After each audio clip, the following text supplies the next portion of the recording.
Dalam tahapan pembelajaran sebelumnya, Bapak Ibu telah belajar tentang bagaimana kita bisa memetakan kebutuhan belajar murid yang kita lihat lewat 3 aspek, yaitu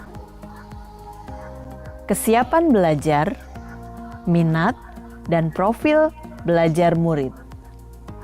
Kebutuhan belajar murid ini harus selalu menjadi dasar bagi praktek diferensiasi yang kita lakukan di kelas.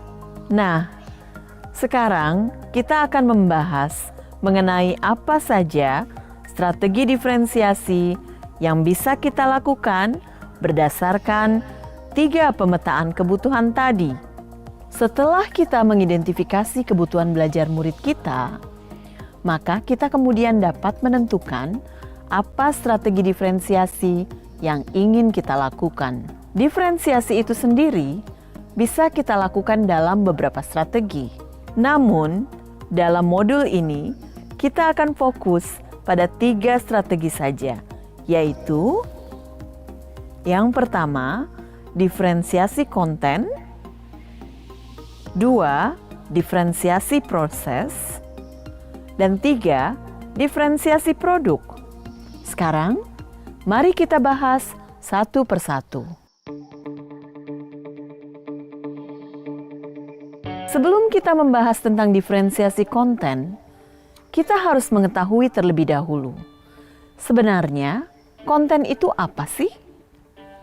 Konten itu adalah apa yang kita ajarkan kepada murid-murid kita. Konten dapat dibedakan sebagai tanggapan terhadap tingkat kesiapan, minat, atau profil belajar murid yang berbeda, atau juga terhadap kombinasi dari kesiapan, minat, dan profil belajar murid. Jika Bapak Ibu masih ingat, Tomlinson memberikan kita alat yang disebut equalizer, yang dapat membantu guru mengukur readiness atau kesiapan murid. Coba kita lihat equalizer ini. Jika memetakan kebutuhan berdasarkan kesiapan murid, maka kita perlu menentukan jenis informasi yang harus disiapkan. Siapa yang perlu diberikan bahan-bahan belajar yang sifatnya foundational, dan siapa yang akan kita berikan bahan-bahan belajar yang jenis informasinya bersifat transformatif atau transformasional. Bahan-bahan belajar yang bersifat foundational atau mendasar, misalnya dasar-dasar, fakta umum, prinsip-prinsip.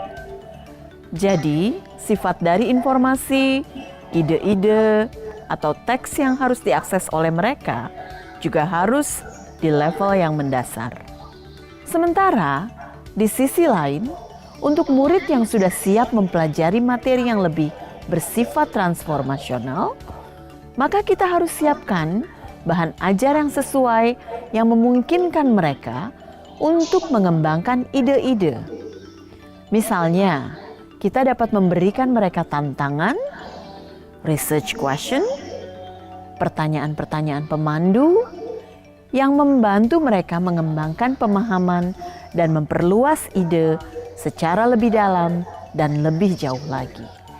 Kita juga dapat melihat kesiapan murid dari sisi apakah mereka sudah siap untuk belajar secara abstrak atau mereka masih perlu belajar dan berpikir secara konkret. Saat belajar, murid perlu merasa familiar dengan informasi atau materi-materi penting yang sedang dipelajari sebelum dapat bergerak melihat implikasi makna atau keterhubungan antar materi. Saat mereka masih berada dalam tahapan belajar secara konkret, maka guru perlu menyiapkan bahan-bahan belajar yang konkret. Misalnya, saat kita mengajarkan anak-anak kelas 1 SD tentang konsep nilai tempat, maka kita bisa menyediakan manipulatif, stick es krim, multi-blocks, dan sebagainya. Sementara untuk sebagian murid lain yang mungkin sudah familiar dengan ide-ide dan konsepnya, mereka sudah bisa diberikan lewat gambar atau bahkan sudah bisa langsung mengerjakan lembar kerja. Saat murid sudah memahami informasi secara konkret, penting bagi mereka untuk bergerak ke tingkatan yang lebih kompleks agar murid dapat melihat keterkaitan antar konsep atau gagasan. Diferensiasi konten juga bisa dilakukan berdasarkan minat murid. Misalnya, saat belajar tentang teks narasi, guru dapat menyediakan murid-muridnya berbagai teks dengan topik tentang hal-hal yang disukai murid. Sementara itu, diferensiasi konten berdasarkan profil belajar dapat kita lakukan, misalnya dengan memastikan bahwa murid kita dapat mengakses materi ajar tersebut sesuai dengan gaya belajarnya. Sebagai contoh, murid yang memiliki gaya belajar visual mungkin akan belajar dengan lebih baik jika materinya diberikan dalam bentuk gambar. Sementara untuk mereka yang auditori, materinya dapat diberikan dalam bentuk audio.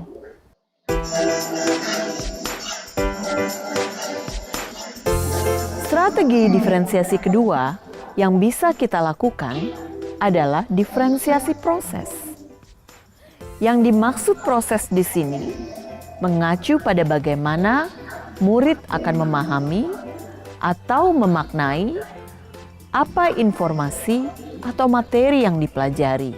Saat kita telah memetakan kebutuhan belajar murid, yang kemudian harus kita pikirkan adalah bagaimana kebutuhan tersebut bisa dipenuhi. Caranya seperti apa? Proses seperti apa yang perlu disiapkan agar kita mengetahui bahwa setiap murid belajar. Apakah murid-murid kita akan bekerja mandiri atau dalam kelompok? Kita perlu juga berpikir tentang seberapa banyak jumlah bantuan yang kita berikan kepada murid-murid kita. Siapa saja yang memerlukan banyak bantuan?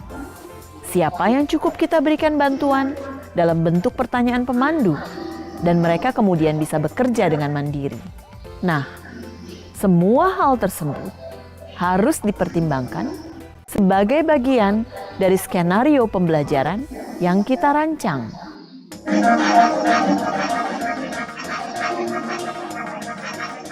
Ada banyak cara kita dapat melakukan diferensiasi proses.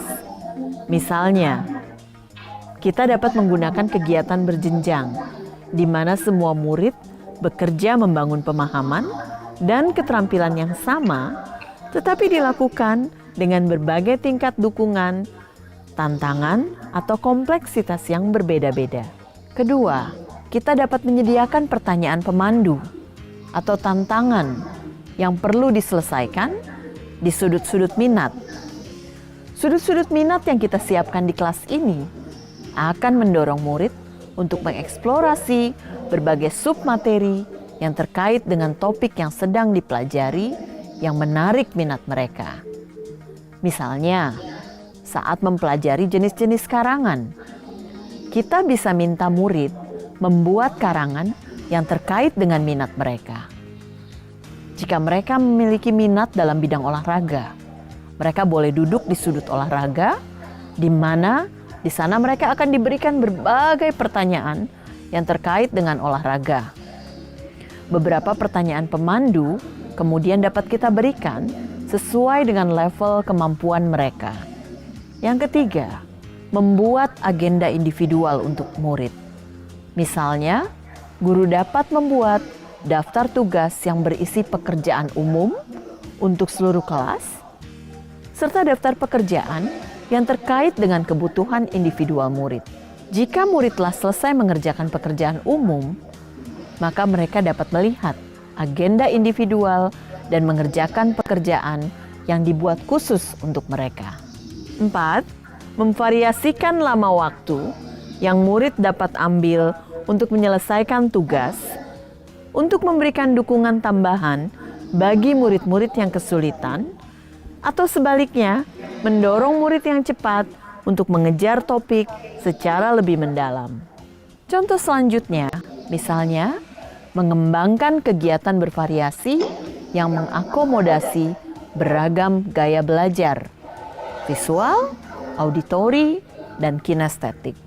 Contoh selanjutnya, menggunakan pengelompokan yang fleksibel yang sesuai dengan kesiapan, kemampuan, dan minat.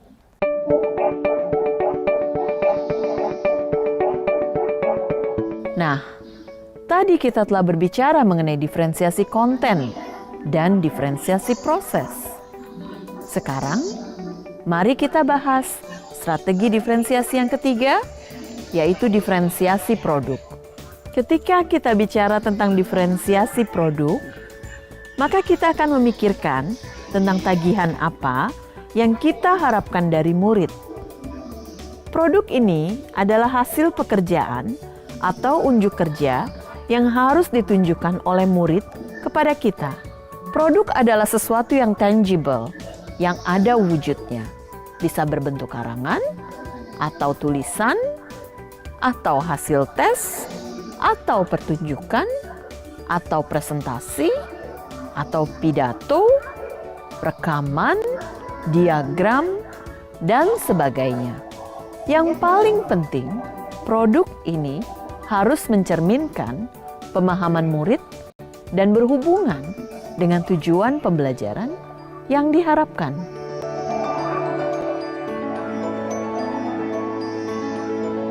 Kita dapat melakukan diferensiasi produk dengan berbagai cara.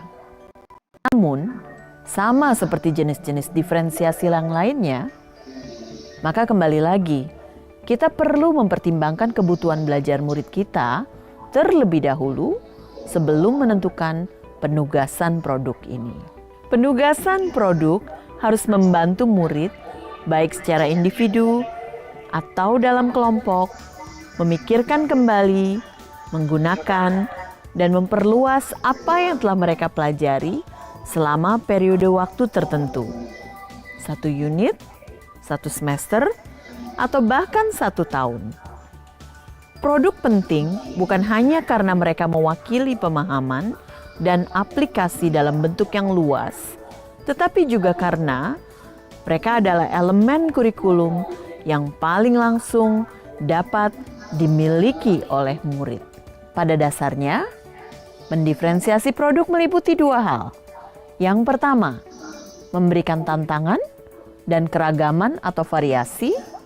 Yang kedua, memberikan murid pilihan bagaimana mereka dapat mengekspresikan pembelajaran yang diinginkan. Sangat penting bagi guru untuk menentukan apa sebenarnya ekspektasi yang diharapkan dari murid. Kualitas pekerjaan seperti apa yang diinginkan? Konten apa yang harus ada dalam produk mereka? Bagaimana mereka harus mengerjakannya?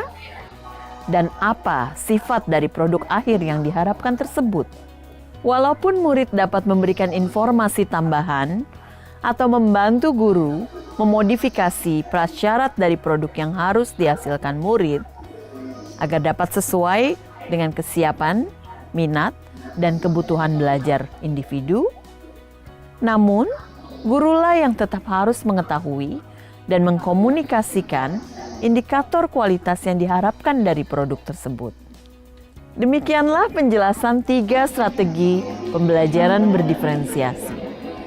Kami berharap Bapak Ibu calon guru penggerak mendapatkan pemahaman yang lebih mendalam tentang bagaimana menerapkan pembelajaran berdiferensiasi ini di dalam kelas. Jika Bapak Ibu masih memiliki pertanyaan, jangan lupa mendiskusikan pertanyaan tersebut dengan fasilitator Bapak Ibu nanti saat forum diskusi nanti.